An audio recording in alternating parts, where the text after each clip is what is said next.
Monsieur, bonjour et bienvenue aux 12 heures de ce 1er juin. À la une de l'actualité, début de l'examen du brevet d'enseignement moyen. Plus de 800 000 candidats concernés sur tout le territoire national.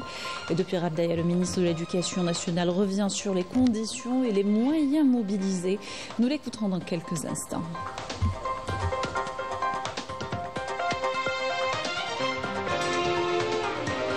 Lutte contre les incendies de forêt, le dispositif aérien mis en service par le ministre de l'Intérieur en prévision de la saison estivale. Il s'agit de 12 avions répartis sur les différentes régions opérationnelles. Journée mondiale de l'enfance, l'occasion de faire le point sur les acquis en matière de promotion et de protection de cette frange vulnérable. Illustration dans les centres spécialisés où cette journée a été marquée par de nombreuses activités.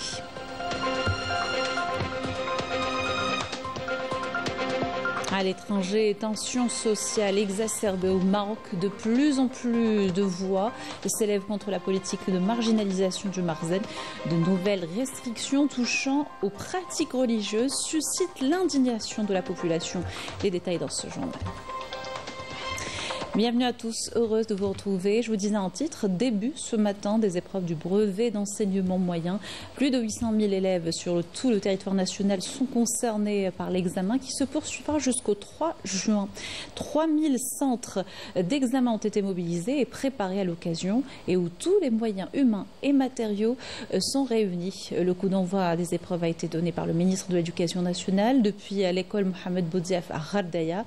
Mohamed Saghir Saadawi, c'est également acquis des conditions du déroulement de l'examen dans plusieurs centres de la région. Je vous invite à l'écouter. Le ministère a recensé cette année 826 970 candidats au total, répartis entre élèves scolarisés et candidats libres. Parmi eux, 814 523 sont des élèves inscrits dans des établissements scolaires, tandis que le nombre de candidats libres s'élève à 12 447, répartis sur 3 070 centres d'examen. Je tiens également à souligner que le ministère de l'Éducation prend en charge, et c'est bien évidemment notre devoir, les élèves en situation de handicap.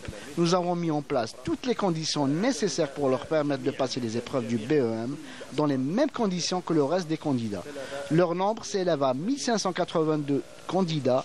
De plus, le ministère a pris les dispositions requises pour nos enfants souffrant de maladies, les empêchant de rejoindre les centres d'examen et qui doivent rester hospitalisés durant cette période. Le ministère a veillé à leur assurer un encadrement adéquat, même s'il s'agit d'un seul élève hospitalisé, en aménageant un centre d'examen au sein de l'hôpital afin qu'il puisse lui aussi passer les épreuves dans de bonnes conditions comme tous les autres candidats. 3 jours donc d'épreuves où les élèves de 4e année du cycle moyen seront examinés dans 10 matières. Un important dispositif a été mis en place pour garantir le bon déroulement des épreuves avec un appui psychologique prévu au niveau de plusieurs centres. Une vigilance renforcée également contre les fausses rumeurs diffusées en ligne. Yasmine Massoudi. C'est un grand jour pour les élèves de 4e année moyenne. À partir de ce dimanche, près de 800 000 candidats entameront les épreuves du brevet d'enseignement moyen à travers le pays. Le ministère de l'Éducation assure que toutes les conditions sont réunies pour garantir une session sereine et bien organisée, avec des sujets d'examen conformes au programme officiel traité tout au long de l'année scolaire. Il est à signaler que l'ONEC met en garde contre le phénomène de la circulation des faux sujets relayés sur les réseaux sociaux. Les candidats sont invités à rester concentrés et à éviter toute source de distraction. Les convocations et la carte d'identité sont obligatoires à chaque épreuve. Le site reste ouvert jusqu'au dernier jour pour imprimer les convocations en cas de perte. Enfin, pour soutenir les élèves sur le plan moral, une prise en charge psychologique sera assurée au niveau des centres, en coordination avec les services de santé. Mise en service ce dimanche matin par le ministre de l'Intérieur, des collectivités locales et de l'aménagement du territoire, des moyens aériens dédiés à la lutte contre les incendies de forêt. Pour la saison estivale 2025, l'opération entre dans le cadre de la stratégie nationale de prévention et de lutte contre les incendies de forêt. Et ce dispositif aérien se compose de 12 avions bombardiers, 6 hélicoptères et 2 avions de reconnaissance relevant de la Direction générale de la protection civile.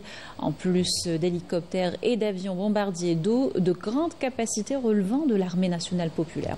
Afin d'assurer une couverture efficace, les avions bombardiers d'eau seront répartis entre l'aéroport d'Alger pour la zone centre-est, l'aéroport de Mostaganem pour la zone ouest, l'aéroport de Béjaïa pour la zone centre-est et l'aéroport de Annaba pour la zone est. Cette répartition reste sujette à modification pour répondre aux besoins opérationnels. Je vous propose d'écouter le ministre de l'Intérieur. المخطط هذا راهي فيه 12 طائرة قاذفة اللي تم كراءها من شركة الطيران للخدمات التوصيلية للخدمات الجوية، وفيه كذلك مروحيات تابعة للحماية المدنية، وفيه بطبيعة الحال كذلك بعض من الطائرات اللي تقوم بمسح كل هذه المناطق دو سيرفيونس للمراقبه ويشوفوا وين الشيء اللي لازم يكون، وفيه وسائل تاع وزاره الدفاع ثاني كذلك جد مهمه. كل هذا يجي زياده على الشيء اللي راه موجود ارضيا. فيه بالنسبه للعام هذا 65 ريتل، وفيه قرابه 3700 من عون اللي تابعين الارتال، هذه 65 ارتال زياده على العناصر اللي راهي تنتمي الى مصلحة وأخرى على مستوى ولاية وأخرى. وفيه مهابط للطائرات تم إنجازها في السنة الماضية وفي هذه السنة. بالطريقة هذه سنواجه أحسن مواجهة. إذن هذه الآفات اللي صرنا من سنة إلى أخرى، ونعمل قصدها إن شاء الله ما تكونش حرائق، وإن كانت لازم نقلوا بقدر ما أمكن من حدتها. Journée mondiale de l'enfance ce 1er juin, une date de célébration, mais surtout l'occasion de faire le point sur les acquis en matière de promotion de l'enfance et la protection de cette frange vulnérable. Cette date a été marquée par de nombreuses activités dans les centres spécialisés installés à travers tout le pays et pour accompagner et renforcer les enfants en situation de handicap. Malek Dalahmoun, Rina Lerari. En Algérie, la célébration de la Journée mondiale de l'enfant est une occasion pour mettre en lumière les efforts déployés par l'État pour garantir aux plus jeunes un cadre de vie protecteur, équitable et propice à leur épanouissement. À travers des programmes multisectoriels et un arsenal juridique en constante évolution, les pouvoirs publics réaffirment leur engagement à placer l'enfant au cœur des priorités nationales. Sous la tutelle du ministère de la Solidarité nationale, plus de 100 établissements et centres spécialisés à travers le pays assurent aujourd'hui une prise en charge globale des enfants vulnérables ou en situation de danger, en leur garantissant des services essentiels, suivi sanitaire, accès à la scolarisation, activités de loisirs et surtout un accompagnement psychologique adapté. Rien qu'au premier trimestre de l'année en cours, près de 2250 enfants ont bénéficié de cette prise en charge et de ces services. Une attention particulière est également portée à la petite enfance, considérée comme une étape clé du développement. À ce titre, 4638 établissements d'accueil sont actuellement en activité sur le territoire national, encadrant plus de 227 000 enfants, dont 3225 enfants aux besoins spécifiques. Ces structures jouent un rôle central dans la socialisation précoce, la préparation à la scolarisation et la détection des troubles du développement. Consciente des défis posés par la prise en charge des enfants en situation de handicap ou porteurs de troubles, l'Algérie a mis en place un réseau étoffé de 239 établissements d'enseignement spécialisés, complétés par 19 annexes, encadrés par des équipes pluridisciplinaires, assurant un suivi personnalisé pour environ 36 000 enfants durant l'année scolaire 2024-2025. Des espaces spécifiques dédiés à l'accompagnement des enfants atteints de troubles du spectre de l'autisme et de déficience mentale ont été créés afin de favoriser leur insertion sociale en leur offrant un cadre stable, structurant et bienveillant. Pour soutenir cette dynamique nationale, une nouvelle loi a été promulguée le mois de février de l'année en cours relative à la protection et à la promotion des personnes aux besoins spécifiques. Ce cadre juridique prévoit non seulement des mesures de prise en charge adaptées, mais également des mécanismes d'insertion sociale et professionnelle. De l'éducation à la santé, en passant par l'accompagnement social, la prise en charge de l'enfance en Algérie témoigne d'une volonté claire de garantir un avenir plus inclusif, plus sûr, plus digne et plus prometteur. Dans l'actualité internationale, ce communiqué, dans le contexte des démarches diplomatiques visant à rétablir la stabilité en Libye, les États-Unis expriment leur accueil favorable à la coordination en cours entre l'Algérie, la Tunisie et l'Égypte, visant à la promotion de l'apaisement dans la région. Dans une publication de l'ambassade des États-Unis au Caire sur la plateforme X, il est indiqué que les parties libyennes doivent s'engager à éviter la violence, protéger les civils et revenir au dialogue afin de construire un avenir stable et prospère.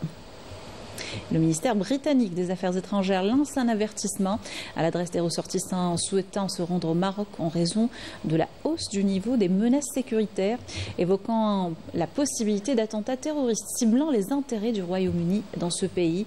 Le ministère invite les citoyens britanniques déjà présents au Maroc à faire preuve de prudence et à rester sur leur garde durant leur séjour dans ce pays. De plus en plus de voix s'élèvent contre les politiques de marginalisation du Marzen, les expulsions abusives et la gestion arbitraire des crises. À cela s'ajoutent des restrictions qui touchent désormais les pratiques religieuses, suscitant l'indignation de la population marocaine. Houdal Wabah, Malim Damis. Plus le citoyen marocain prend la mesure des blocages qui entravent son quotidien, plus il rejette les discours officiels et les refrains usés du pouvoir. Ce qu'il attend désormais, c'est une volonté sincère de démanteler le système de corruption.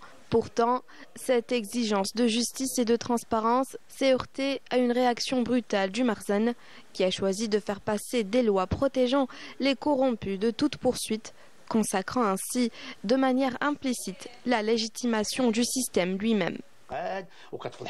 Il y a des gens sur Facebook qui dénoncent et critiquent la corruption. On voit des associations, des influenceurs et des militants des droits humains aborder ces sujets. L'opinion publique réclame la criminalisation de la corruption et les citoyens veulent combattre la corruption. Mais ces acteurs agissent à l'encontre des aspirations de la société. Dans un contexte marqué par des tensions politiques et sociales accumulées depuis des années, les expulsions des Marocains de leurs terres et la démolition de leurs habitations se poursuivent, perpétuant une politique de marginalisation et de rejet. Parallèlement, les habitants des zones sinistrées par le séisme de 2023 vivent toujours dans des conditions précaires, sans soutien ni indemnisation à ce jour. حيت اصلا راه الدوار متريب ويصلا كاع الا مشينا كاع بنينا في هذا الدوار راه غيطيحوا ثاني هذوك الحجر اللي بقاو. Nous vivons dans une situation catastrophique, c'est une honte. La répression exercée par le Marzen ne se limite plus à la censure et à la privation des droits. Elle touche désormais les rites de l'Aïd al-Adha, alors que ces pratiques sont un droit fondamental. Les autorités marocaines retiennent les membres de la Marche de la Liberté. Il s'agit de la militante des droits de l'homme Claude Mangin et la délégation l'accompagnant. Ils se trouvent dans le ferry qui se dirigeait vers la prison de Qnitra. Ils devront arriver ce soir à Algeciras après le refus des autorités marocaines de leur permettre de poursuivre la marche. Une marche initiée afin d'exiger la libération des prisonniers politiques sahraouis. Et sans surprise, le Maroc écarté du prix Nelson Mandela 2025 en raison de son bilan déplorable en matière de droits de l'homme. Les Nations Unies ont officiellement décerné le prix à Brenda Reynolds du Canada et Kennedy Odede du Kenya. Ce revers vient suite à la vague d'indignation suscitée par cette candidature auprès des victimes du régime du Marzen. La diaspora Rifaine fait entendre sa voix lors d'un rassemblement international pour les droits humains à Bruxelles. Ce mouvement, soutenu par diverses figures solidaires, dénonce les répressions du régime du Marzen dans le Rif et appelle la communauté internationale à agir pour la justice et la liberté du peuple rifin. Amira Sefta. Organisé par des membres de la diaspora rifaine en Europe, ce rassemblement tenu à Bruxelles vise à dénoncer les politiques répressives du régime du Marzen, notamment les arrestations arbitraires, les détentions prolongées et les restrictions des libertés fondamentales dans la région du Rif. La forte mobilisation de la diaspora rifaine en Europe témoigne de l'engagement continu des Rifins envers leur cause et de leur détermination à construire un cadre politique représentatif de leurs aspirations légitimes. Je pense que ce choix stratégique de porter la voix du Rif sur la scène internationale est essentiel pour revendiquer la liberté d'un peuple encore soumis à l'oppression du régime du Marzen. Nous soutenons pleinement cette démarche. Le régime marocain, confronté aux revendications croissantes de la société rifaine, est accusé de perpétuer des politiques de répression visant à étouffer les aspirations à l'autodétermination et à la souveraineté de la région. Nous partageons la souffrance de nos frères rifins face à l'occupation marocaine, similaire à celle du peuple sahraoui. Il est impératif de s'unir contre l'occupation marocaine, surtout en cette période de détérioration politique et économique dans le pays. Cet événement s'inscrit dans une stratégie visant à établir un front uni de la diaspora rifaine, capable de porter la cause du RIF sur la scène internationale et de briser le silence entourant les souffrances de son peuple. Nous appelons l'Union européenne à mettre fin à sa politique de 2 poids 2 mesures et demandons une intervention urgente de la communauté internationale et des organisations des droits de l'homme pour la libération de tous les prisonniers politiques, rifins et sahraouis. Depuis l'Europe, les voix du RIF s'élèvent pour sensibiliser la communauté internationale aux injustices subies par les rifins et revendiquer la pleine reconnaissance de leurs droits. Cette mobilisation s'inscrit dans une série d'initiatives menées par la diaspora rifaine visant à dénoncer les violations des droits humains au Maroc et à appeler à une intervention internationale en faveur du peuple rifin. Les massacres se poursuivent à Raza. Les forces d'occupation sionistes ont tué plus de 30 Palestiniens qui tentaient de récupérer des aides près du point de distribution à Rafah, dans le sud de l'enclave. Celle-ci est soumise à un embargo depuis près de 3 mois. Une autre victime, le médecin palestinien Hamdi Najjar, a succombé à ses blessures. Également, il a été blessé il y a quelques jours dans le bombardement de sa maison à Khan Younis, où ont été tués ses 9 enfants. Des bombardements sionistes ciblant différentes zones de Raza ont tué plus de 60 Palestiniens ces dernières 24 heures. Une mobilisation mondiale massive a été enregistrée hier samedi dans de nombreuses villes et capitales du monde condamnant les agressions sionistes barbares contre la bande de Raza. Le génocide se poursuit, est en cours depuis octobre 2023 et a fait plus de 54 300 morts. Retour dans le pays pour parler sport. L'Olympique d'El-Oued, sacré champion d'Algérie de handball 2025. Il décroche le premier titre de l'histoire du club en renversant le HBC El Bière sur le score de 17-16. La finale du Final Four du championnat d'excellence messieurs a été disputée hier samedi à la salle Hacha Hassan à Alger. Un match très défensif. Le 6 d'El-Oued a su faire la différence en seconde période, trouvant les bonnes solutions pour combler son retard et prendre l'avantage dans les dernières minutes. À la faveur de ce succès, les handballeurs d'El-Oued décrochent le titre tant convoité après avoir échoué la saison dernière de peu.